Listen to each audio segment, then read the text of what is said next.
నమస్కారం శ్రీ ఆచార్య అనంతకృష్ణ స్వామి గారు. చాలామంది క్లాసెస్ అడుగుతున్నారండి. అండ్ కొంతమంది అయితే బుక్స్ కావాలని కూడా అడిగారు. నాకు ఆల్రెడీ మెసేజ్ కూడా పెట్టేసి ఉన్నారు.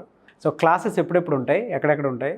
మే 29th మనకు విజయవాడలో ఉంది, జూన్ 5th విశాఖపట్నంలో ఉంది, జూన్ 12th అనంతపూర్లో ఉంది, జూన్ 19th బెంగళూరులో ఉంటుంది, జూన్ 26th మనకి హైదరాబాద్లో స్పెషల్ క్లాస్ అనుకున్నాం మనం.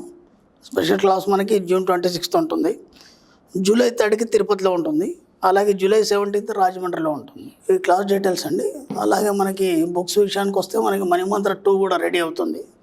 మనీ మంత్ర ఆల్రెడీ 1 రిలీజ్ అయిపోయింది, మనకి బాగానే ఉంది. మనీ మంత్ర 2 కూడా అతి త్వరలో మేము రిలీజ్ చేస్తాం. Great news. దాంతోపాటు చిట్టి తంత్రాలు కూడా రిలీజ్ చేసే అవకాశం ఉంది. అదే ప్రయత్నంలో ఉన్నాం. వీలైనంత త్వరలో ఉందని మనం రిలీజ్ చేస్తాం. డెఫినెట్గా అండి. 392వ మనీ మంత్ర వీడియో, లాస్ట్ వీడియోలో ఒకటి మీరు చెప్పడం జరిగింది, సూపర్ కాన్షియస్ మైండ్ ఏ విధంగా వర్క్ చేస్తుంది అండ్ నెగటివ్స్ కూడా ఏ విధంగా తగ్గుతాయి అనేటువంటి విషయాన్ని మీరు మెన్షన్ చేయడం జరిగింది. ఈ వీడియోలో ఏం చెప్తున్నారు? ఒక స్థాయికి వచ్చిన తర్వాత మనకి ఆటోమేటిక్గా అంత మన మైండ్ మనకి చెప్తుంది, అది మీకు నెగిటివ్ వైపు పోదండి. మీరు ఎంత కావాలన్నా అసలు నెగిటివ్ వచ్చింది దాన్ని ఎక్సెప్ట్ చేయాలి. ఫస్ట్ ఏంటంటే ముందు ఎక్సెప్ట్ చేయాలి మన మైండ్. ఎక్సెప్ట్ చేస్తేనే ఆ నెగిటివ్ని ఎక్సెప్ట్ చేసినప్పుడే నువ్వు నెగిటివ్ మాట్లాడగలుగుతావు. అంటే ఆ ఎక్సెప్ట్ చేసే స్థితి నుంచి మీరు బయటపడతారు ఒక స్థాయికి వచ్చిన తర్వాత. ఆ తర్వాత ఇక మీకు నెగిటివ్ రాదు. సబ్జెక్టులు ఏంటంటే మనం డబ్బు సంపద ఐశ్వర్యం అని ఎన్నోసార్లు అనుకున్నాం. నాకు కోరిక ఉంది, ఒక కారు కొనాలి. ఓకే, దానికోసం నేను అఫర్మేషన్ చేశాను. చేసిన తర్వాత ఒక నెలకో 2 నెలలకో నాకు కారు వచ్చేసింది. ఆ తర్వాత మళ్ళీ ఒక ఇల్లు కావాలని నేను అఫర్మేషన్ చేశాను. అది కూడా ఒక నెల 2 నెలలకు ఇల్లు వచ్చేసింది, లేకపోతే ఒక 6 నెలలు పట్టింది, లేకపోతే ఏడాది పట్టింది. ఎందుకంటే మన అఫర్మేషన్, మన యొక్క ఆలోచన తరంగాల ఫ్రీక్వెన్సీని బట్టి మనకు వస్తువులు లభిస్తాయి. ఏదైనా సరే మీ యొక్క ఫ్రీక్వెన్సీ పెరిగినప్పుడు అది ఒక ఎక్కువ స్థాయి నుంచి ఆ కారుకి ఎంత లెవెల్ కావాలనో అంత మట్టుకే తీసుకుంటుంది. తీసుకునేది భౌతిక రూపంలో ముందు ఉంటుంది. మనం బేసిక్గా చెప్పుకున్నాం మనం సూత్రాన్ని. ఇప్పుడు ఇల్లు కూడా కంప్లీట్ అయిపోయింది. ఆ తర్వాత ఏమనుకున్నారు, 1 కోటి రూపాయలు కావాలనుకున్నారు. ఆ 1 కోటి రూపాయలు కూడా వచ్చేసినాయి. ఇప్పుడు ఏవైతే కోరుకున్నారో అవన్నీ వచ్చేసినాయి. ఇప్పుడు ఏంది, వాట్ నెక్స్ట్? ఇప్పుడు ఇంకేమున్నాయి మీకు కోరుకోవడానికి? ఇంకేమున్నాయి కోరుకోవడానికి? మీరు ఏవేవైతే ఇప్పుడు కోరుకునేటి కారు వచ్చేసింది, బంగ్లా వచ్చేసింది, 1 కోటి రూపాయలు వచ్చేసినాయి. ఇప్పుడు కోరుకోవడానికి ఏమైనా ఉందా? ఏమి లేదు. కానీ ఈ కోరుకున్న ఏమైపోయినాయి, వచ్చేసినాయి, అయిపోయినాయి. ఇక దాని గురించి మీరు ఆలోచించే అవసరం లేదు. తర్వాత లైఫ్ ఎలా నడవాలి? కాబట్టి మనం ఎప్పుడు ఏం చేస్తామంటే మన సబ్జెక్ట్లో ఎప్పుడు కూడా ఒక కంప్లీట్గా అయిపోగానే ఇంకో డిజైన్ ఇచ్చేస్తాం. ఎప్పుడు కూడా మన సబ్కాన్షియస్ మైండ్ని ఖాళీగా ఉంచాం మనం. ఒకటి అయిపోగానే ఇంకో డిజైన్ ఇచ్చేస్తాం, ఒకటి అయిపోగానే ఇంకో డిజైన్ ఇస్తాం.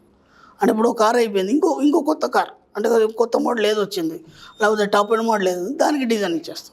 ఒక ఇల్లు అనుకున్నాం, మనకి ఎప్పటి నుంచో చిన్నప్పటి నుంచి మనకు ఎంత కోరిక ఉంటుంది, చిన్న కోరికలే. మనకి పెద్ద అంత ఆలోచించే విధానాలు మన పెద్దవాళ్ళు నేర్పలేదు, మనకి ఎవరు చెప్పలేదు. కాబట్టి జస్ట్ ఒక డబుల్ బెడ్రూమ్ కిచెన్ హాల్ అనుకున్నాం. అది అయిపోయింది. అయిపోయిన తర్వాత అప్పుడు ఏం ఆలోచించాలి అంటే విల్లా గురించి ఆలోచించాలి. ఓకేనా? విల్లా అయిపోవడం దగ్గరకు వచ్చింది, అప్పుడు మళ్ళీ ఏం చేస్తాం, మ్యాన్షన్ గురించి ఆలోచించాలి. ఇలా మన 1 కోటి రూపాయలు అనుకుని 1 కోటి రూపాయలు వచ్చే దగ్గరకు వచ్చేసేది 2 కోట్ల గురించి. ఇవన్నీ అయిపోయిన తర్వాత ఇంకా ఏముంటుంది మనకు ఆలోచించడానికి? పీస్ ఆఫ్ మైండ్ చాలా ఇంపార్టెంట్. ఎస్, ఆ పీస్ ఆఫ్ మైండ్లో ఏమైపోతాయి, మళ్ళీ అన్నీ శూన్యం అయిపోయి మళ్ళీ అన్నీ రిటర్న్ అయిపోతాయి. అది పెద్ద సమస్య. అర్థమైందా? అంటే అది కోరిక ఏదైతుందో కంప్లీట్ అయిపోయింది. ఇప్పుడు అన్నం తినేసాం, ఆ పళ్ళెం ఏం చేసేస్తాం మనం? కడిగేస్తాం. అంతే కదా? ఇక్కడ మళ్ళీ కావాలి కదా తినడానికి, అవునా కదా? అవును. ఇక్కడ ఏమైపోతుందంటే కన్ఫ్యూజ్ అయిపోతుంది మైండ్. ఏవేవైతే కోరుకునేవి అన్నీ తీరిన తర్వాత ఇక్కడ ఏం చేయాలంటే మనం స్టేబుల్గా ఉండాలి. ఇప్పుడు ఏం చేయాలంటే ఇవన్నీ తీరిన తర్వాత, ఇవి తీరేదాకా వేరు, ఆకలైనప్పుడు మనకు తినాలని కోరుకుంటుంది. తినడం అయిపోయిన తర్వాత ఆ కోరిక చచ్చిపోతుంది. ఆ తర్వాత ఏముండాలంటే ఒక స్టేబుల్ అనేది మీకు రావాలి. ఆ స్టేబుల్ అంటే ఎలా ఉండాలంటే నిజమైన ఆనంద స్థితి అంటాం మనం.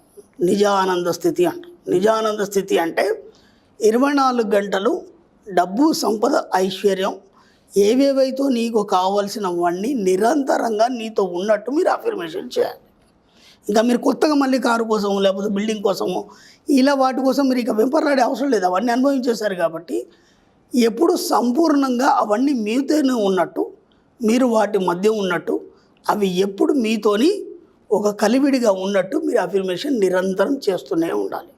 ఇక మీరు సెపరేట్గా ఒక్కొక్క దాని కోసం చేయాల్సిన అవసరం లేదు. అప్పుడు ఏమైందంటే అది నిజ ఆనంద స్థితి, దాన్ని పరిపూర్ణ స్థితి అంటాం మనం. ఆ పరిపూర్ణ స్థితిలో మీకు అన్నీ మీకు కలిగి ఉంటారు మీరు.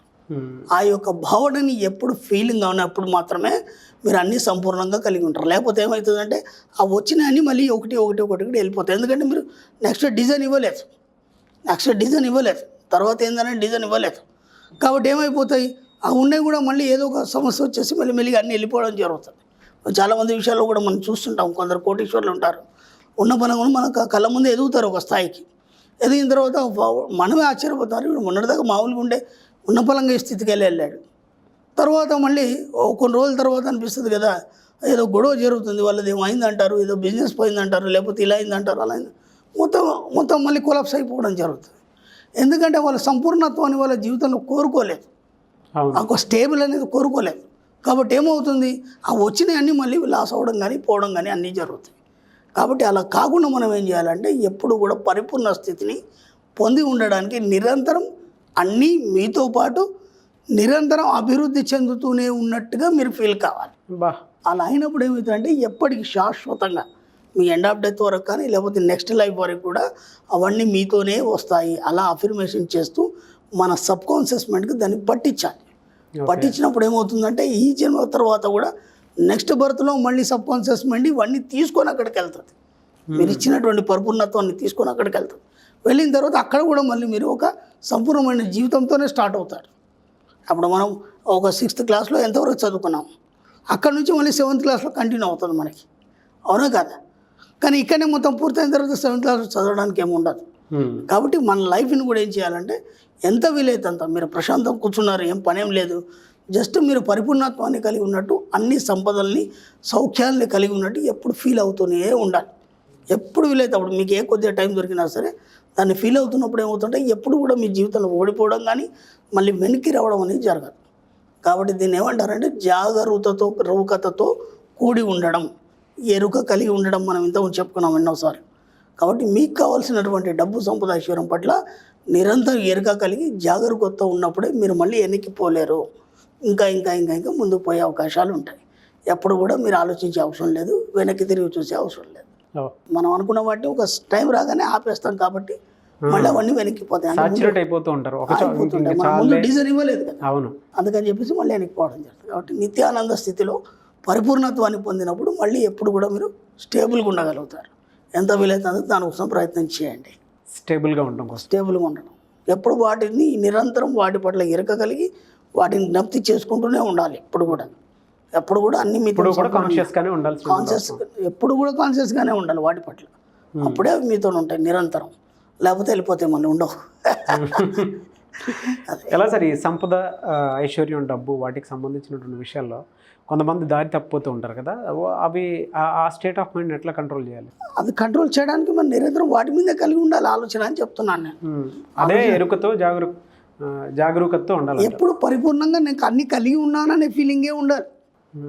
అయ్యో నాకు లేదు అని ఏ చిన్న కొద్దిగా ఆలోచన వచ్చినా అది లేకుండా పోతుంది.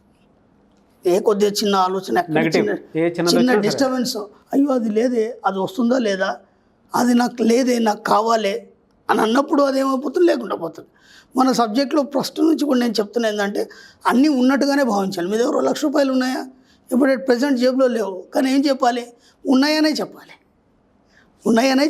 ఉన్నట్టుగానే మీ సబ్ కాన్షియస్ మైండ్కి మీరు కాషన్ ఇవ్వాలి.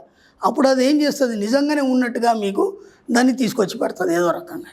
ప్రతి దగ్గర అంతే, ప్రతిది కూడా నేను కలిగి ఉన్నాను అని చెప్పాలి, కానీ ఉంటాను అని చెప్పద్దు. మన సబ్జెక్ట్లో ఏది కూడా ఉన్నానని చెప్పాలి. ఉంటాను అంటే అది దారిలో ఉంటుంది, రాదు. ఇంకా మీ దగ్గరికి ఎన్ని రోజులైనా అది ఆడే ఉంటుంది, మీ దగ్గరికి రాదు. కాబట్టి ఎంత వీలైతే అంత ప్రతిదీ కూడా మీరు ఉన్నట్టుగానే చెప్పండి, ఉన్నట్టుగానే ఫీల్ కండి. నిరంతరం ఆ భావంతో ఉన్నప్పుడు మీరు ఎప్పుడు కూడా వెనక్కిపోరు. మీ జీవితంలో ఎప్పుడు కూడా మీరు ఏది కోల్పోరు. ఎందుకంటే ఏ బిజినెస్ చేసినా ఏం చేసినా సరే ఇంకా ఉన్నతినే చూడండి. ఇంతకు రెట్టింపు నేను సంపాదిస్తున్నందుకు, ఇంతకు రెట్టింపు నేను ఇంకా బిజినెస్ పెంచుతున్నందుకు, ఇలాంటి ఆలోచనలు కలిగే ఉండాలి. ఎక్కడ కూడా నేను అనుకున్నాను కదా ఫ్యాక్టరీ పెట్టాను, ఇంత అనుకున్నాను, టార్గెట్ కంప్లీట్ అయిపోయింది అని ఆగారంటే అడిగేది మళ్ళీ రివర్స్ అవుతుంది. ఆగకండి నేను అనేది. అంతకు రెట్టింపు మాత్రమే డిజైన్ ఇస్తూ పోండి, ప్రతి క్షణం డిజైన్ ఇస్తూనే పోండి. ఎంత వీలైతే అంత కంటిన్యూ డిజైన్ చేయండి. దానికి తగ్గట్టుగా విశ్వం ఇస్తూనే ఉంటుంది. కంటిన్యూగా మీ యొక్క బిజినెస్ కానీ ఏది కానీ ఎప్పుడు కూడా ఎప్పుడు సాగుతూనే ఉంటుంది, దాంట్లో ఎలాంటి మీకు డిస్టర్బెన్స్ అనేది జరగదు, నేను చెప్పేది అది. డెఫినెట్గా అండి. Thank you so much Shri Acharya Anantakrishna Swami garu. Thank you.